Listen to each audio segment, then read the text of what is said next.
So if you're in any of the church denominations, you needn't worry. You needn't worry. I've been worried about this because I worry about the people, like, in the pews, regardless of religion, because all of the leaders, went astray. They went down the Pharisee path. God, just like Jesus did the first time, he will call the lost sheep back. Even, if you're it's not you he'll hold accountable, it's the leaders. He says that in the word. So I was like, whew, because I've been worried about it, but he won't. He will just call the lost sheep back. That said, even if you're in the church, whatever, I'm not saying to leave. Just start seeking God. See, just because you were baptized with water, that's just the first step. It's only God that baptizes you with the Holy Spirit fire. And that's what you want, because that's the light. See, this world didn't want you to have the light. They just want you to have the little ritual water, and then people not seeking God. He never really puts that light in here. That's what you need, because it's the light that the darkness can't handle. So God will call all the sheep back. You needn't worry about because I've been worried about saying this stuff about the religion or the denominations, because I don't want to scare people either.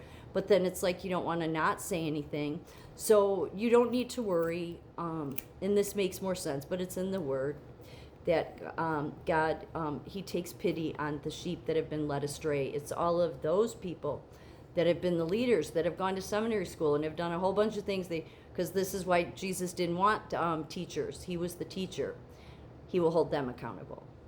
So what you really want, though, is you want to be baptized with the holy fire. And the reason you want to be is because it's your lamp.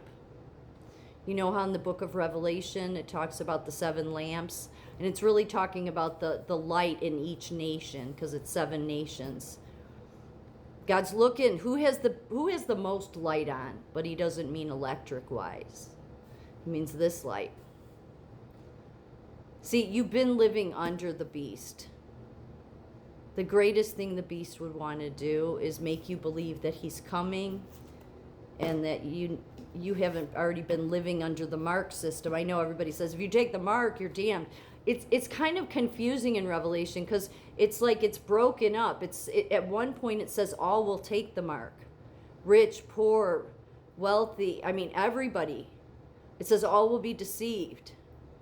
So I think the part where it says the ones that were written in the book of life is talking about possibly the apostles, because they were the only ones like Jesus that did not take part in the money system. They didn't get tied into it. So I believe the mark was the Caesar denarius coin, especially with Nero, because Nero his name is literally in the Jewish text, in their gematria or whatever, is 666. But it's not just that. It's the king's period. And I say that because of King Solomon in the Old Testament. He had an annual revenue, I think it was annual, of 666 talents of gold. I think it was gold or silver, something like that. So that's very telling, okay? It's pretty much, because, Jesus said there's many antichrists that have gone out. There's many. And there's a beast, okay? So, but the greatest deception is that you're waiting on a beast when you've been living under it. In my opinion, as somebody who's been walking with this, we've been living under the beast. Just in nursing alone, the stuff I've seen, like that people are willing to sell out and do. I'm more talking about with targeting people, trying to do the right thing. It's like, how can the humanity be this bad? And I know they can be much worse, but think of all the trafficking. And do you not, to wait for a beast seems a little silly, doesn't it? You've been living under it. But see, what the beast would want to do is there's a final test here. There's a final test.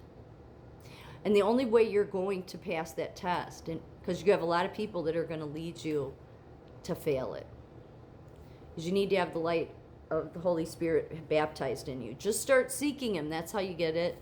You seek him, he'll start lighting you up. You want to do that. But what the beast will do is try to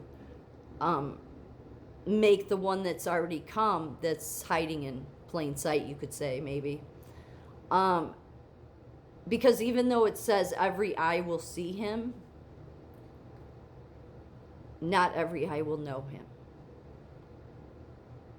You will totally be led astray to think that once he reveals himself,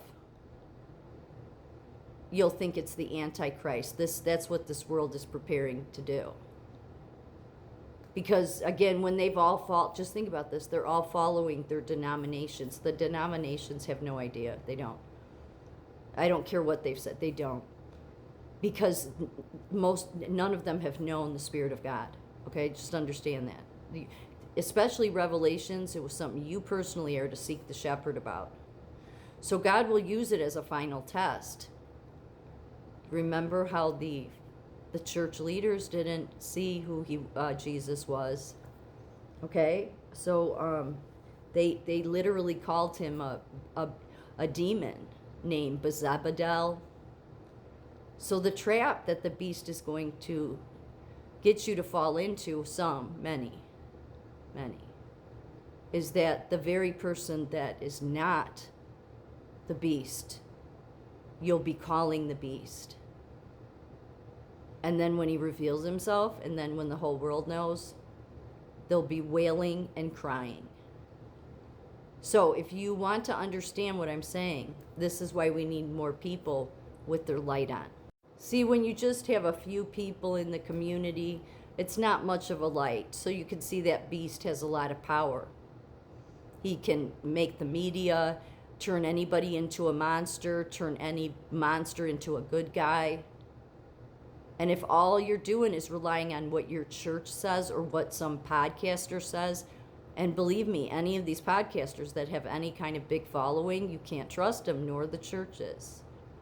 The churches have only known a book. They have not known. They haven't been seeking. In order to get the fire of God, you have to regularly seek him. If more people did this, more people in the community started, seeking God every day, and God will start putting the lamp on.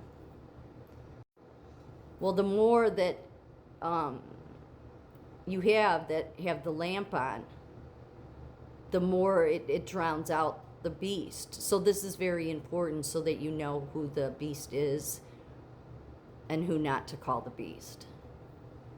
And the more light that we have here, because inside here, the more the beast fades away.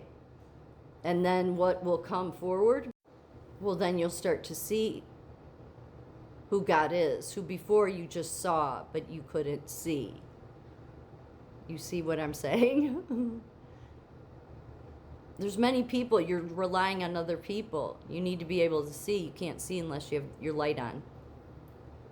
And the brighter it is, the more you won't be deceived, and you'll see that God already came. He's been hiding in plain sight.